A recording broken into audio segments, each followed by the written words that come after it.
The victim's body was removed from the apartment and taken to the... Philadelphia police were searching for a sexual predator who had climbed to the upper floors of buildings to attack his victims.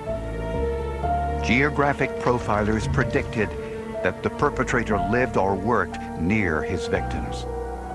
But when identical crimes occurred 1,700 miles away in Colorado, investigators either had a perpetrator with a very long commute, or they had to rethink their assumptions.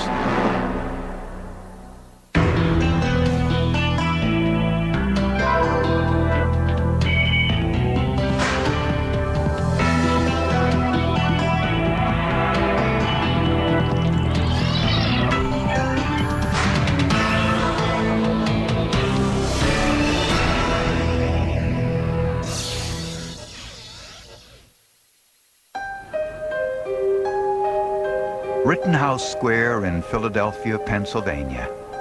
On sunny days, the park is filled with sunbathers and joggers. Many are students at the nearby University of Pennsylvania. In 1998, Shannon Schieber lived just a few blocks from the square. She was 23 and a graduate student at the university's prestigious Wharton School of Business. She was pursuing a PhD program in insurance, but always interested in a challenge. She was also simultaneously pursuing a degree in finance. To her parents, Vicki and Syl Schieber, Shannon was all they could have hoped for in a daughter. Shannon was a very happy person. She was inquisitive. She wanted to learn about everything, always a bundle of energy, 1,000 questions. Every time you went somewhere, she had to know, how did this happen, or what made that do it that way? She was extremely bright. She was competitive. In her writing, she wrote because she wanted to win ribbons. But she had an extremely caring side about her also. She had a more diverse group of friends, I think, than almost anybody I've ever known. Shannon excelled at everything she did. Her senior year in high school, she was president of the student body when another president came by to announce he was running for re-election. When attending undergraduate school at Duke University, she was president of the freshman class and co-captain of the equestrian team. She graduated in 3 years with a triple major in math and economics and in philosophy. From there, Shannon moved to Philadelphia to attend graduate school.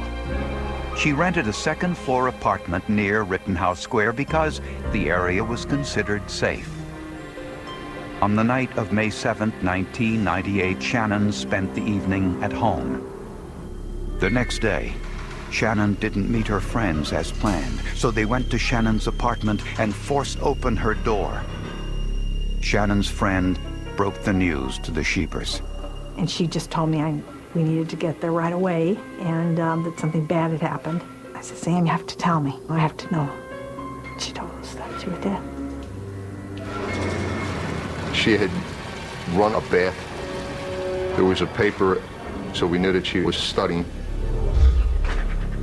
The killer had somehow managed to climb up to a second-floor balcony and enter through a sliding glass door. There was evidence of a struggle. Books had been knocked off the shelves on one side of her bed. She was strangled and sexually assaulted. Her camera, necklace, and pen were stolen. Blood, presumably that of the killer, was found on the bed, the wall, and on the outside balcony. We assumed that he was either bitten or somehow he got cut.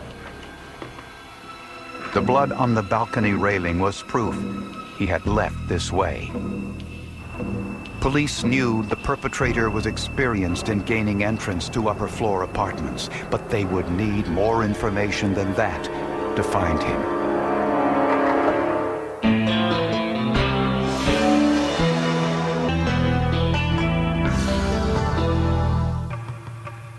Shannon Schieber was a brilliant student with a bright future that ended tragically on May 7, 1998, when she was robbed and murdered in her Philadelphia apartment.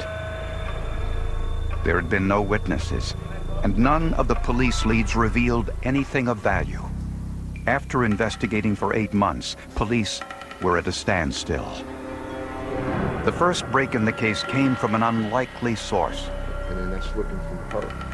An anonymous informant called the Philadelphia Inquirer newspaper to leak some confidential and highly embarrassing information about the Shannon Schieber murder investigation to the press. This person said it's a shame about Shannon Schieber because the department has blown off 2 earlier cases that were part of this pattern, and if we'd picked it up earlier, maybe we could have headed this off. I'm virtually certain it was a senior police officer. Investigative reporters from the newspaper dug a little deeper, uncovering evidence that the police covered up several earlier rape cases in order for the city's crime statistics to look better than they really were. Philadelphia police had a long-standing practice of deep-sixing sexual assault complaints of at least 20 years. It wouldn't be coded as a true crime. It was just taken off the books entirely. 2 of those crimes were rape cases never reported that happened a year before Shannon Schieber's murder with the same M.O. All of the victims were young females who lived alone and had no boyfriends or animals. Our reporting showed that typically it was the most powerless victims who were subjected to this treatment. Homeless women, African American women, women who had no clout to protest. One of these earlier victims got a brief look at her assailant. A police sketch artist put together this composite. He was described as a tall, slender, light-complected male, well-groomed in his mid-20s. There was a task force created. There were undercover police, plainclothes policemen brought in. The composite was circulated. We knew we were dealing with someone very agile, very thin, probably very, very athletic. We had checked basically all the athletic clubs in the city and the surrounding area. In July of 1999, Boyle and Perry turned to FBI profilers for help. Based on knowledge gained from prior offenders, the profilers believed that the rapist was familiar with the neighborhood, comfortable being out late at night, and had probably been involved in other peeping Tom or voyeuristic activities in the past. 15 months after Shannon Schieber's murder, the Center City rapist claimed his 6th victim. This time, he removed 14 screws from a set of burglar bars to gain access to a ground floor apartment. We were horribly saddened, and we talked to the parents of the young woman who was attacked, and they called us, they reached out to us, and we chatted at some length with both the father and the mother. But it gave us hope at the same time. We were devastated that now there was a chance that someday the guy who caught Shannon would be in prison, and that was always very important to us. After the 6th attack, detectives Boyle and Perry took another step.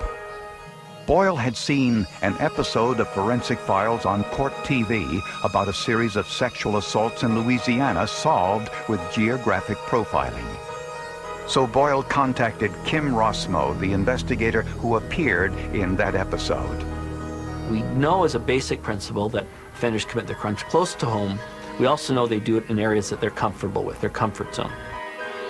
Rossmo surveyed Philadelphia's Center City by helicopter and on foot.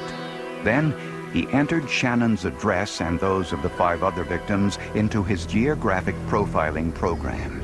And then the computer system generates for us, after a number of calculations, up to 1 million, what's called a jeopardy surface. A jeopardy surface is a 3-dimensional probability surface showing us the most likely location of offender residence. Orange represents the areas where the Center City rapist is most likely to live or work.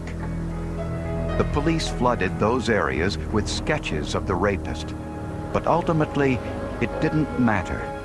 The Center City rapist and now murderer never struck again.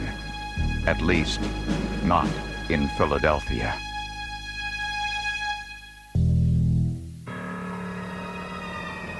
Shortly after the Center City rapist claimed his 6th victim in Philadelphia, the crimes mysteriously stopped. Police had a number of theories. The perpetrator struck only during the spring and summer. When the summer of 2000 came and went without an incident, police feared he had fled Philadelphia and might never be caught. Investigators suspected the perpetrator was a college student who lived in Philadelphia during the summer but went to school out of town.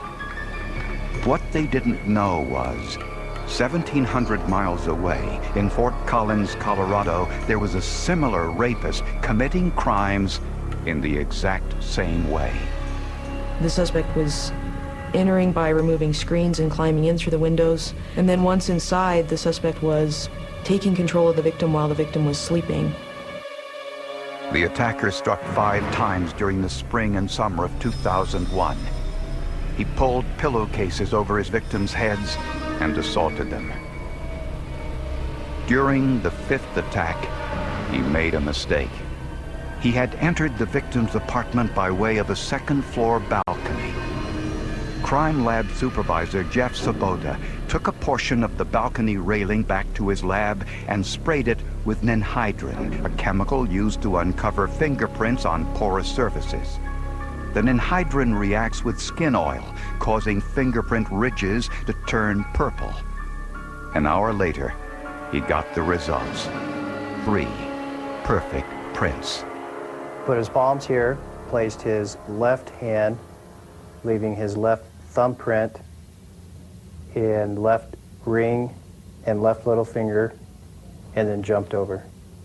Fort Collins mailed photographs of the prints along with the description of the attacks to police departments all across the country, asking for assistance.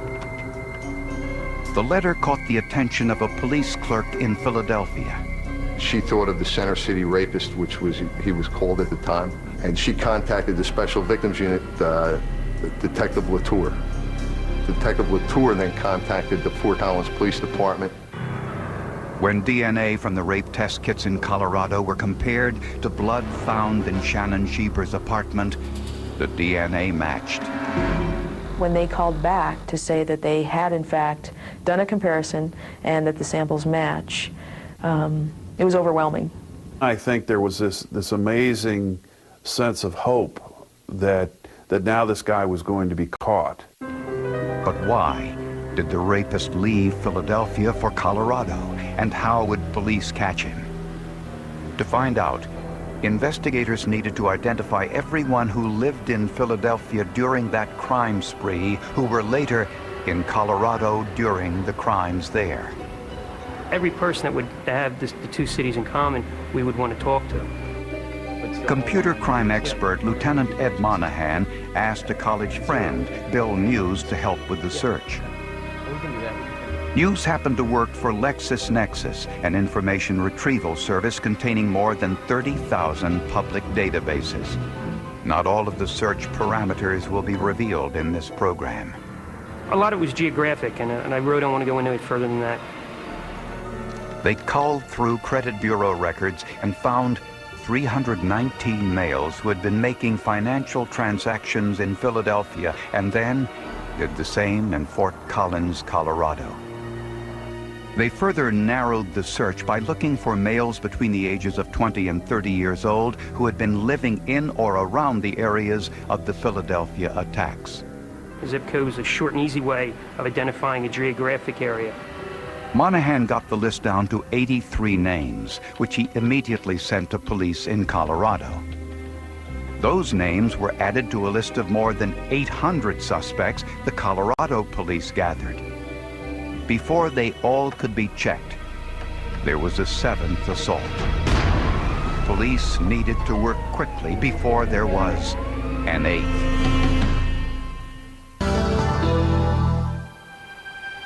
By now, police knew that the Center City rapist in Philadelphia was now in Colorado, committing similar crimes there.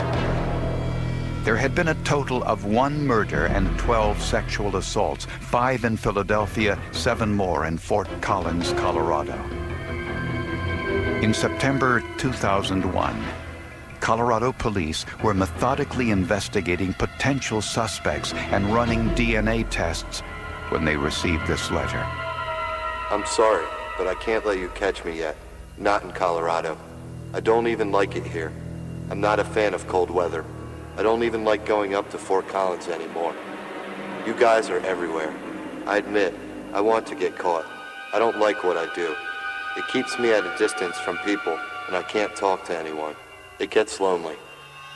The letter contained details of the crimes only the perpetrator could have known.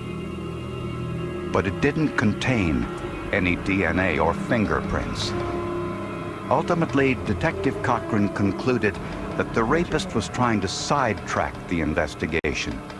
We allowed the suspect to lead us in a different direction because of this letter, that ultimately we might miss somebody.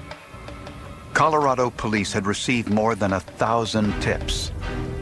One call was from a woman who said she had dated a man who resembled the police sketch. The man's name was Troy Graves, a name that appeared on the list of suspects generated by Philadelphia police computer experts. Graves had worked for a bank in Philadelphia, not far from the victims' homes. Shortly after the last attack in Philadelphia, Graves joined the Air Force and was stationed at Fort Warren in Wyoming. Graves lived nearby in Fort Collins, Colorado, just a few miles from where the Colorado attacks occurred. The investigator was told by the girlfriend that Troy liked to take walks late at night, that he had trouble sleeping, that there might have been a prior sexual abuse history. Graves had once been reprimanded for peeping into a woman's room on the Air Force Base. And he was thin and athletic, physically capable of climbing up to second-story windows. Detective Neil Hysom contacted Troy Graves and asked him to come in for an interview. He was very well-spoken, very polite, so I was a little taken aback by that, but he did look and match the physical features. Hysom asked the usual questions that had been asked of hundreds of other suspects. I asked him if he would be willing to take a polygraph exam. Again, this was something I could use to exclude him, and he was definite on his answer to that. He told me not right now. He then asked Graves if he would agree to be fingerprinted. And his response was that felt weird to him. Nevertheless, Graves was taken to the police fingerprint expert, who ran a complete set of prints, paying close attention to the little finger, ring finger, and thumb on the left hand. Once Miss Fulton had rolled his fingerprints, I could tell by her reaction when she rolled them that she knew. Troy Graves' fingerprints matched the prints from the 5th victim in Colorado. And when Graves' blood was analyzed, his DNA matched the blood left at Shannon Schieber's apartment. Troy Graves' multi-city rampage was over. Police and prosecutors believed that Graves' motive was sexual assault, but Shannon Schieber fought back, somehow cutting or biting Graves, which produced the blood on her bed and walls. Shannon was the only victim murdered. When confronted with the forensic evidence, Graves confessed. He later pled guilty and was convicted. At his sentencing hearing in Colorado, several of his victims got a chance to confront their attacker. I hate you, Troy Graves. With every ounce of my being, I hate you. How dare you ever think you could violate someone the way you did me? Troy Graves was sentenced to life in prison. I had given up hope a long time ago they'd ever find him. I really did. I really did. But it was good not to have any more victims, and that's the personal, very personal feeling. Shannon's parents keep her room as it was when she was alive, filled with her championship ribbons, her books, her photos of family and friends. We were extremely close, and to think of somebody who was so alive and so part of you who's now gone so suddenly is just horrendous.